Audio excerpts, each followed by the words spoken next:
Yeah, okay, mate. So KAVA here. Let's have a look at it. Um, so far, the market looks to be bottoming. I mean, today, and I don't mean this chart here. Very interesting that KAVA is so weak.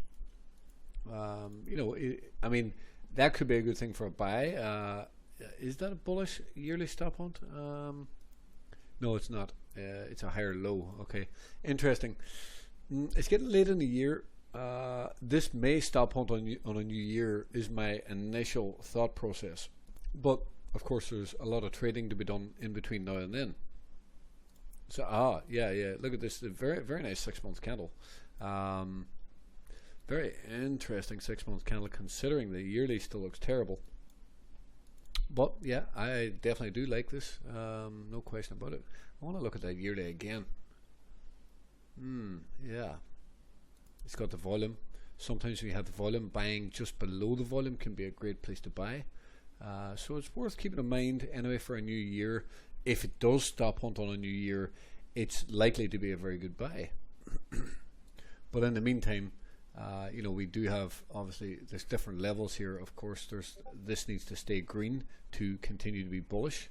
It's took liquidity, grab liquidity in the 3 month, and now we're flipping green, which is good to see. 9 week, yeah, there's that bearish stop hunt there on the 9 week, kind of there. So that's not ideal right now. Monthly still looking strong, yeah. Kind of a mixed bag there.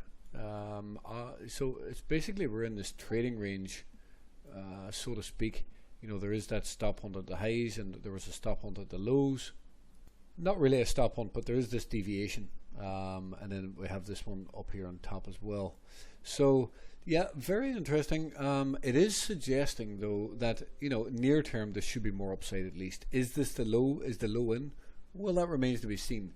But this base with this bullish engulfing candle with a bullish 2 week stop hunt, that is, it's not just a bullish engulfing, it's a bullish outside bar. Now bullish outside bars can be very powerful. Here's a bullish outside bar here, and you got a second week to the upside, right? So that is what it's suggesting right now. It is suggesting that a new 2 week candle can go higher. Now, was this the low on the market? Or sorry, I said that wrong. Was this the high? And even was this the low? No, it came back down and went to new lows. So there is no guarantee that the low is in yet completely, but it is suggesting in the near term there should be more upside. If I just move that to here, well, we can see where there's a major level right under here. So there's a possibility. I don't know if it's going to do that yet.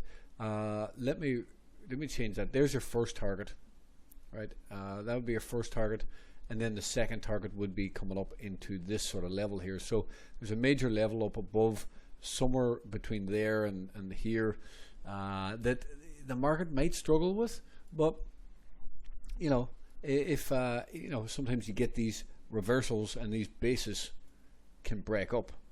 Let's look at this. So this base actually broke up and negated all of this bearishness, and if you negate the bearishness, it becomes a failed move. Failed moves equals fast moves in the opposite direction. So a little bit like here, look at the base here. When you get these bases, there's a chance of a failed move, and then price moved up and it continued on its merry way to the upside. So even this base here, look at this base. Once you get this bullish engulfing, bullish outside bar, you get that continuation to the upside. So right now it is looking like there is continuation is probable to the upside in the near term on a new 2 week candle. Now there's 4 days left. The market has been bearish, but it is trying to maintain and trying to hold this bullishness.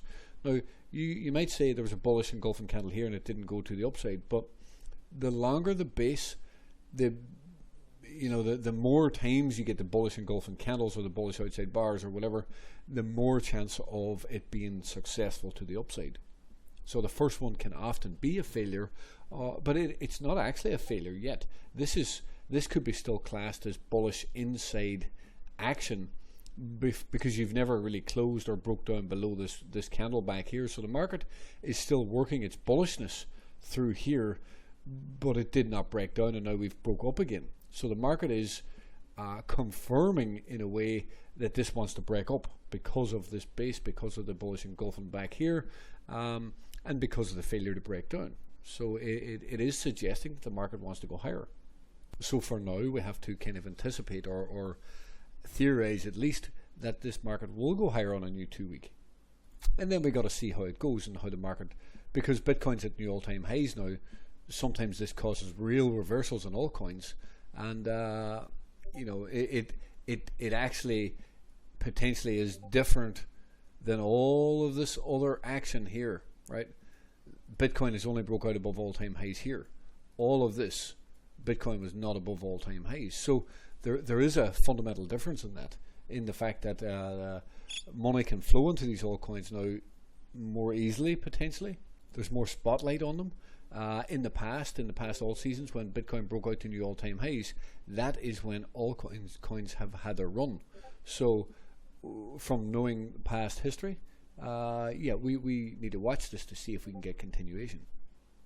Anyway, mate, yeah, I hope you're well. I didn't know if you meant short-term or long-term, but yeah, we definitely have to trade a new yearly candle, but in the meantime, this can go higher. The yearly does not look great. If it actually does stop hunt at some point, right, just say there's some sort of move, reject off resistance, come down, you know, maybe it can do something like that if it rejects off this resistance here.